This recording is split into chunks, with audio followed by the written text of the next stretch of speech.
ವಿಜಯಪುರ ಜಿಲ್ಲೆಯ ಇಂಡಿ ಪಟ್ಟಣದಲ್ಲಿ ಕರ್ನಾಟಕ ರಕ್ಷಣಾ ವೇದಿಕೆ ಇಂಡಿ ತಾಲೂಕು ಎಲ್ಲಾ ರಕ್ಷಣಾ ವೇದಿಕೆ ಅಧ್ಯಕ್ಷರು ಹಾಗೂ ಉಪಾಧ್ಯಕ್ಷರು ಹಾಗೂ ಕಾರ್ಯಕರ್ತರು ಭಾಗಿಯಾಗಿ ಕನ್ನಡ ಉಳಿಸಿ ಕನ್ನಡ ಬೆಳೆಸಿ ಕನ್ನಡವೇ ಸತ್ಯ ಕನ್ನಡವೇ ನಿತ್ಯ ಎಂದು ಘೋಷಣೆ ಕೂಗುತ್ತಾ ಇಂಡಿ ಪುರಸಭೆ ಅಧಿಕಾರಿಗಳಿಗೆ ಪಟ್ಟಣದ ಎಲ್ಲ ಅಂಗಡಿಗಳಿಗೆ ಕನ್ನಡದ ನಾಮಫಲಕವನ್ನು ಹಾಕಬೇಕು ಎಂದು ಪುರಸಭೆ ಅಧಿಕಾರಿಗಳಿಗೆ ಮನವಿ ಸಲ್ಲಿಸಿದರು. ಈ ಸಂದರ್ಭದಲ್ಲಿ ಇಂಡಿ ತಾಲೂಕು ರಕ್ಷಣಾ ವೇದಿಕೆ ಅಧ್ಯಕ್ಷರಾದ ಬಾಳುಮುಳುಜಿ ಇವರು ಮಾತನಾಡಿ, ನಮ್ಮ ಕನ್ನಡ ನಾಡಿನಲ್ಲಿ ದಿನಾಲು ಕನ್ನಡದಲ್ಲಿ ವ್ಯವಹರಿಸಬೇಕು ಹಾಗೂ ಅಂಗಡಿ ಮುಂಗಟ್ಟುಗಳಿಗೆ ಕನ್ನಡದ ನಾಮಫಲಕ ಕಡ್ಡಾಯವಾಗಿ ಅಳವಡಿಸಬೇಕು. ಈ ಮೊದಲು ಬೆಂಗಳೂರಿನಲ್ಲಿ ಬೃಹತ್ ಪ್ರತಿಭಟನೆ ನಡೆಸಲಾಗಿದೆ. ಮುಂಬರುವ ದಿನಗಳಲ್ಲಿ ಕನ್ನಡದಲ್ಲಿ ನಾಮಫಲಕ ಅಳವಡಿಸದಿದ್ದರೆ ಉಗ್ರ ಹೋರಾಟವನ್ನ ಕೈಗೊಳ್ಳಬೇಕಾಗುತ್ತದೆ ಎಂದು ಪುರಸಭೆ ಅಧಿಕಾರಿಗಳಿಗೆ ಮನವಿ ಸಲ್ಲಿಸಿದರು. ಈ ಸಂದರ್ಭದಲ್ಲಿ ಮಹಬೂಬ್ ಬೇಹೂನ್ ಹಾಗೂ ರವಿ ಹೂಗಾರ, ರಾಜು ಕುಲಕರ್ಣಿ, ಮಹೇಶ್ ಹೂಗಾರ್, ಶ್ರೀಕಾಂತ್, ಪ್ರವೀಣ್, ಪಿಂಟು ಇನ್ನು ಅನೇಕ ಪದಾಧಿಕಾರಿಗಳು ಈ ಕಾರ್ಯಕ್ರಮದಲ್ಲಿ ಭಾಗವಹಿಸಿದ್ರು. ಕನ್ನಡ ಬಳಸಿ ಇಲ್ಲವೇ ಕರ್ನಾಟಕ ಬಿಟ್ಟು ತೊಲಗಿ. ಮಾನ್ಯರೇ, ಮೇಲ್ಕಂಡ ವಿಷಯಕ್ಕೆ ಸಂಬಂಧಿಸಿದಂತೆ ಇಂಡಿ ನಗರದಲ್ಲಿ ಇಂಗ್ಲಿಷ್ ಇತರೆ ಭಾಷೆಯ ಅಂಗಡಿ ಮುಂಗಟ್ಟುಗಳು ಬೋರ್ಡ್ಗಳು ರಾರಾಜಿಸುತ್ತಿದ್ದು ಅದನ್ನು ಕೂಡಲೇ ಕಡಿವಾಣ ಹಾಕಬೇಕು. ಸರ್ಕಾರದ ನಿಯಮವನ್ನು 60, ಕನ್ನಡ 40, ಬೇರೆ ಭಾಷೆ ಬಳಸಬೇಕೆಂದು ಸರ್ಕಾರದ ಆದೇಶವಿದ್ದು ಅದನ್ನು ಅಂಗಡಿ ವ್ಯಾಪಾರಸ್ಥರು ಅದನ್ನು ಗಾಳಿ ತೂರಿ ತಮ್ಮ ಮನಸ್ಸಿಗೆ ಬಂದಂತೆ ಬೋರ್ಡ್ಗಳನ್ನು ಹಾಕಿರುವುದನ್ನು ನಾವು ಖಂಡಿಸುತ್ತೇವೆ. ಕಳೆದ ವರ್ಷ ಡಿಸೆಂಬರ್ 27ರಂದು ಬೆಂಗಳೂರಿನಲ್ಲಿ ಕರ್ನಾಟಕ ರಕ್ಷಣಾ ವೇದಿಕೆ ಇತಿಹಾಸವನ್ನೇ ಸೃಷ್ಟಿಸಿತು. ಕನ್ನಡ ನಮಗೇಕೆ ಬೇಕು ಎಂಬ ಗರ್ಭದಿಂದ ಬಲಿತು ಒಪ್ಪಿದ ಪರಭಾಷಿಕರ ಉದ್ಯಮಿಗಳಿಗೆ ಪಾಠ ಕಲಿಸುವ ಕೆಲಸವನ್ನು ನಾವು ಯಶಸ್ವಿಯಾಗಿ ಮಾಡಿದೆವು. ಅಂದು ಬೆಂಗಳೂರು ಮಹಾನಗರದಲ್ಲಿ ಸಾವಿರಾರು ಕನ್ನಡೇತರ ನಾಮಫಲಕಗಳು ಧರೆಗುಳಿದವು. ನಮ್ಮ ಚಳವಳಿಗೆ ರಾಜ್ಯದ ಜನತೆ ತುಂಬು ಮನಸ್ಸಿನಿಂದ ಬೆಂಬಲಿಸಿತ್ತು.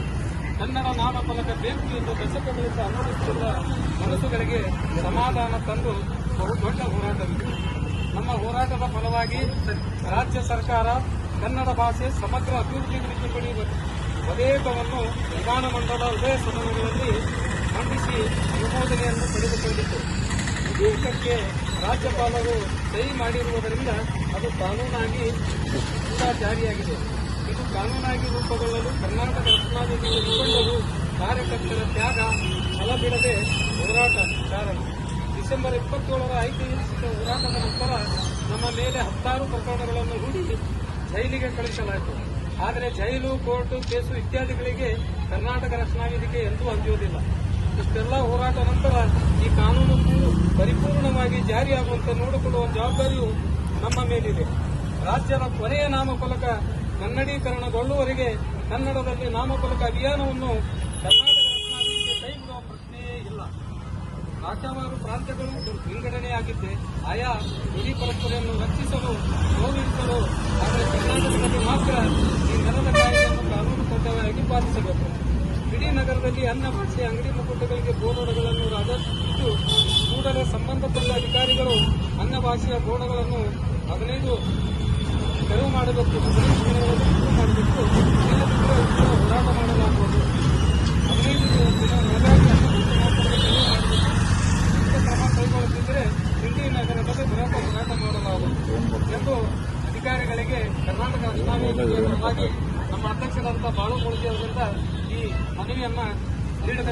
ಕನ್ನಡ ಬರೋದು ಮ್ಯಾಲ ಇಂಗ್ಲಿಷ್ ಬರೋದು ಕೆಳಗೆ ಕನ್ನಡ ಬರೀ 60-40 ನಮಗೆ ಕನ್ನಡ ಭಾಷೆ ಆಮೇಲೆ ಈಗ ಕೊಡ್ತಾರೆ. ಈಗ ನಮ್ಗೆ ನೋಟಿಫಿಕೇಶನ್ ಆಯ್ತು. ನೋಟಿಫಿಕೇಶನ್ ಆದ ತಕ್ಷಣ ನಮ್ಮ ಜಿಲ್ಲಾಧಿಕಾರಿಗಳು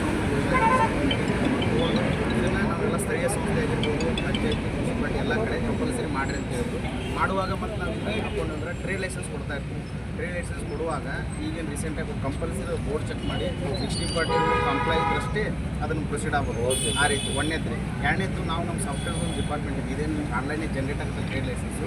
ಅದರಲ್ಲಿ ಒಂದು ಪತ್ರ ಬರೆದಿದ್ವಿ. ಈ ಕಂಡೀಷನ್ ಹಾಕ್ಬೇಕು, ಯಾರು 60-40 ಬೋರ್ಡನ್ನು ಮೇಂಟೈನ್ ಮಾಡಲ್ಲ ಅವ್ರ ಪರವಾನಗಿಯನ್ನು ನಾವು ಅಲ್ಲೇ ರದ್ದು ಮಾಡ್ತೀವಿ ಅಂತೇಳಿ ಇದನ್ನು ಆಲ್ರೆಡಿ ನಾವು ಲೆಟರ್ ಬರ್ತೀವಿ. ಅದು ಸಾಫ್ಟ್ವೇರಿಂದ ಅದನ್ನು ನಾವು ಅಡಾಪ್ಟ್ ಮಾಡ್ತೀವಿ. ಆಫೀಸಲ್ಲಿ ನಾವು ಮಾಡಿದ ಕೆಲಸ. ನೆಕ್ಸ್ಟ್ ಇನ್ನೊಂದು ಏನು ಮಾಡ್ತಾ ಇದ್ದೀವಿ, ಈಗ ನಾವು ಡ್ರೈವು ಹಾಕೊಳ್ತಾ ಇದ್ವಿ, ಟ್ರೇಡ್ ಲೈಸೆನ್ಸ್ ಡ್ರೈವು. ಇದೇ ಟೈಮಲ್ಲಿ ನಮ್ಮ ಕಡೆ 600 ಸಂಬಂಧ ನಮ್ಮ ಕಡೆ ಶಾಪ್ಸ್ ಇದ್ದಾವೆ. ಅಷ್ಟನ್ನು ಮಾಡಿಕೊಂಡು ನನಗೆ 15 ಡೇಸ್ ಟೈಮ್ ಬೇಕು. ಅದನ್ನು ಸರ್ವೆ ಮಾಡಲಿಕ್ಕೆ ಸರ್ವೆ ಮಾಡಿ ಇನ್ ಟೈಮ್ ನಾವು ಒಂದು ಫಾರ್ಮೇಟ್ ಮಾಡಿ ಅವ್ರಿಗೆಲ್ಲ ನೋಟಿಸ್ ಕೊಡ್ತೀವಿ. ನೋಟಿಸ್ ಅವ್ರಿಗೂ ಒಂದು ಟೈಮ್ ಕೊಡೋದು. ಅವ್ರಿಗೂ ಒಂದು ಟೈಮ್ ಕೊಡೋಣ್ರಿ, ಅವ್ರಿಗೂ ಒಂದು ಟೈಮ್ ಕೊಟ್ಟು ಒಂದು 15 days ಟೈಮ್ ಕೊಡೋಣ್ರಿ. ಅವ್ರ ಬೋರ್ಡನ್ನ ರಿಪ್ಲೇಸ್ ಮಾಡ್ಕೊಳ್ಳಿ. 15 days ಟೈಮ್ ಕೊಟ್ಟು ಆಮೇಲೆ ಅವ್ರು ಮಾಡಲಿಲ್ಲ ನಾವು ಎನ್ಫೋರ್ಸ್ಮೆಂಟ್ ಮಾಡಿ ನಾವು ಒಂದು 15 days ಟೈಮ್ ಕೊಡು. 1 ತಿಂಗಳು 1.5 ತಿಂಗಳು ಅಟ್ಲೀಸ್ಟ್ ನಾವು ಒಂದು ಹೇಳ್ಬೇಕಂದ್ರೆ ನವೆಂಬರ್ 1ರೊಳಗೆ 100% 60% ಮಾಡೋದು ಅಂತ ಹೇಳಿ. ಇಲ್ಲ ನಮ್ದು ಐತೆ ಸರ್, ನೀವು ಒಳ್ಳೆ ಅಧಿಕಾರಿಗಳು, ನಾವು ಸಾಥ್ ಮಾಡ್ತೀವಿ, ಟೈಮ್ ಕೊಡ್ತೇವೆ, ಇಲ್ಲ ನಾವು ಆ ವಿಷಯವಾಗಿ ನಾವು ಸಹಕಾರ ಮಾಡ್ತೀವಿ. ಮತ್ತೆ ಈ ವಿಷಯದಾಗ ತಮ್ಮದು ಸರ್ಕಾರನೂ ಬೇಕ್ರಿ. ನಾನು ಅನ್ಕೊಂಡಿದ್ದೆ ಇನ್ನೂ ಯಾಕೆ ನಮ್ಮನ್ನ ಕೇಳಿಲ್ಲ ಇವ್ರು ಅಂತೇಳಿ. ನಾವು ಭಾಳ ದಿನ ಆಯ್ತು ಅನ್ಕೊಂಡು ಇನ್ನೂ ಯಾಕೆ ಕೇಳಿಲ್ಲ ಅಂತೇಳಿ ಕೇಳಿದ್ರೆ ಇದು ಖುಷಿ ವಿಚಾರ. ಆದಷ್ಟು ಬೇಗ ನಾವು ಏನು ಹೇಳಿದ್ರೆ ನವೆಂಬರ್ 1ರಲ್ಲಿ ಮಾಡ್ತೀವಿ, ಅಷ್ಟು ಅದಕ್ಕಿಂತ ಒಳಗಡೆ ಮಾಡ್ತೀವಿ. 15 ದಿನ ನಮ್ಮ ಸರ್ವೆ ಮಾಡಲಿಕ್ಕೆ ಇನ್ನು 15 ದಿನ ಅವ್ರಿಗೂ ಒಂದು ಟೈಮ್ ಕೊಡೋಣ. ಅವರು ನಿಮ್ಮ ಊರನ್ನ ಇರ್ತಾರೆ, 15 ದಿನ ಟೈಮ್ ಕನ್ವಿನ್ಸ್ ಮಾಡೋಣ್ರಿ. ಕನ್ವಿನ್ಸ್ ಮಾಡಿ 60% ಇಟ್ಕೋರಿ ಅಂತ ಹೇಳೋನು. ಅವ್ರಿಗೂ ಟೈಮ್ ಕೊಟ್ಟು ಒಂದು ತಿಂಗಳದಾಗ ಕ್ಲಿಯರ್ ಮಾಡಿ ಕೊಡೋಣ. ಸರ್, ಕಾನೂನು ನಮ್ಮ ಕೈ ತೊಳರಂಗೆ ಅವಕಾಶ ಇಲ್ಲ ಆ ರೀತಿ ಮಾಡ್ಲಿಕ್ಕೆ ಕೊಡೋರು ನಾವು ನವೆಂಬರ್ 1 ತಿಳ್ಕೊಳ್ರಿ. ಒಂದು ಕಾರ್ಯಕ್ರಮ ಮಾಡಿದ್ರೆ ಮೆರವಣಿಗೆ ತಿಳ್ಕೊಳ್ರಿ. ಏನೋ 5 ಎಕರೆ ಘಟನೆ ಆಗ್ಬಾರ್ದು ನಮ್ಮದು ನಮ್ಮ ಊರಲ್ಲಿ. ಇಲ್ಲ ನಾ ಇನ್ನೊಂದು ಮತ್ತೆ ಕಾನ್ಫಿಡೆಂಟ್ ಹೇಳ್ಬೇಕಂದ್ರೆ ಈ 600 ಶಾಪ್ಸ್ ಏನು ಹೇಳಿದ್ರಲ್ರಿ ಅದ್ರಾಗ ಭಾಳ 50-60 ಅಷ್ಟೇ ಮೇಜರ್ ಇರ್ತೇವೆ. ಇದೆಲ್ಲ ನಾರ್ಮಲ್ ನಮ್ಮ ರೂಲ್ ಕಂಪ್ಲೈ ಮಾಡೋ ರೀತಿ ಅದಾವೆ. ಅವನ್ನೆಲ್ಲ ಹೇಳಿ ನಾವು ಮಾಡಿಸ್ತಾರೆ ಅಂಥವೇನಾರು ಬಂದು ಅಂದ್ರೆ ತಾವು ನಮ್ಮ ಗಮನಕ್ಕೂ ತರ್ಬೋದು ರೀ. ಒಂದೊಂದು ಏನಾರು ಹಿಂಗತ್ತೆ ಇಲ್ಲರಿ ಸರ್ ಇನ್ನೂ ಐದು ನೋಡ್ರಿ ಅಂತ. ಯಾಕಂದ್ರೆ ಎಲ್ಲ ನಮ್ಮ 100% ಮಾಡ್ಲಿಕ್ಕೆ ನಮ್ಮ ಭೇಟಿಯಿಂದ ನಮ್ಗೆ ಕಾಣಲ್ಲ ಅಂತ ಅವ್ರದ್ದು ನಮಗೆ ಇದು ಮಾಡಿದ್ರೆ ನಮ್ಮ ಗಮನಕ್ಕೆ ಅದನ್ನ ಆಲ್ರೆಡಿ ಮಾಡ್ತೀವಿ.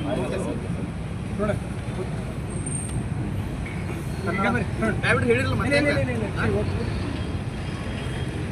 ಪುರಸಭೆ ಮುಖ್ಯಾಧಿಕಾರಿಗಳು